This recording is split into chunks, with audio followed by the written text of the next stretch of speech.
Será que um dia nos tornaremos apenas história? A humanidade vem evoluindo muito, nosso modo de vida mudou muito. Em menos de 100 anos, saímos de uma pré-industrialização para uma revolução em desenvolvimento das inteligências artificiais. É impossível imaginar alguém hoje em dia sem um celular.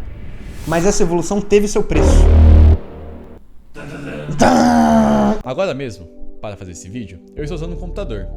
E você provavelmente deve estar usando um aparelho eletrônico para assisti-lo. Mas pense comigo, quantos recursos você acha que são necessários para suprir isso tudo? E quantos recursos são necessários para suprir essa sociedade consumista atual? Sim, bastante. Para a confecção de basicamente tudo, nós precisamos para a natureza. E até aí tudo bem, os animais também se utilizam de recursos do meio. Só que o maior problema vem com o excesso dessa exploração, que impossibilita a reposição natural de recursos do meio ambiente. Foi então dado o nome de pegada ecológica para a medida do quanto extraímos do meio em relação à quantidade de área utilizada com intuitos sustentáveis. Para exemplificar, é uma forma de traduzir o impacto sofrido pelo meio ambiente em decorrência da exploração dele.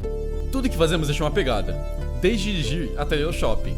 Mas o que não sabemos é o tamanho dessa marca que deixamos no planeta. Para isso, foi então criado o conceito de biocapacidade, que nos delimita o tanto que podemos extrair da natureza, com o tanto que essa conseguir repor.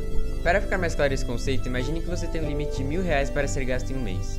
Caso você gaste R$500, sua conta irá retornar ao valor inicial ao final desse período. Caso você gaste R$1.000, sua conta também irá retornar ao valor inicial, mas note que nesse caso você estará tirando maior proveito desse dinheiro sem causar prejuízos.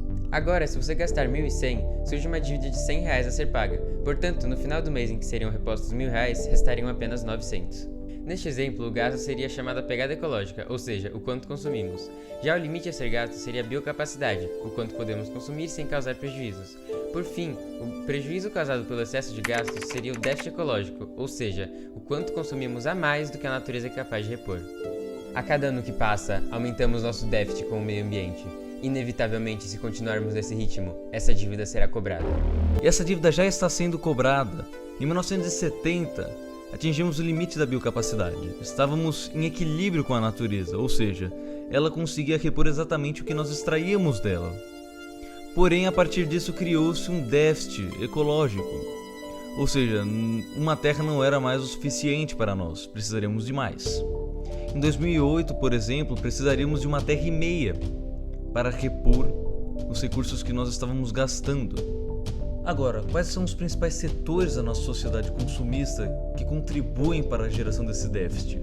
Primeiramente, a alimentação, que ocupa 53,3% de toda a extração do planeta Terra, assim significando uma grande pegada ecológica. Logo depois temos os bens, que ocupam 10,5% dessa extração de recursos naturais. Também as moradias, que ocupam 5,1%. E claro, entre outros. Chega a hora então de apontar os dedos. E se todos do mundo vivessem como em alguns países? Primeiramente, se todos vivessem como nos Estados Unidos, seriam necessários 5 planetas para suprir a demanda. Se todos do mundo vivessem como a Austrália, seriam necessários 4,1 planetas para suprir a demanda. Na Rússia, 3,2 planetas. Na Alemanha, 3 planetas. E indo para o Brasil, 1,7 planetas para suprir nossas necessidades. Entretanto, não estamos perdidos, pelo menos não ainda. O futuro depende de todos nós, como um coletivo, mas principalmente das gerações que ainda virão, pois elas terão que lidar e solucionar com as dívidas deixadas para trás. E dessas gerações, começando desde já, será exigida a formação de uma mentalidade que enxerga a raça humana como dependente da natureza, não o contrário. E o primeiro passo é entender que aquilo que sempre esteve oculto se revelará como tendo sido sempre tão óbvio, como diria Caetano Veloso. A verdade é que quando consumimos exageradamente e causamos a destruição de nosso meio ambiente, estamos nos encaminhando para o nosso próprio fim. E agora, será que vocês conseguem me responder? Algum dia a humanidade se tornará apenas história? Muito obrigado e até a próxima!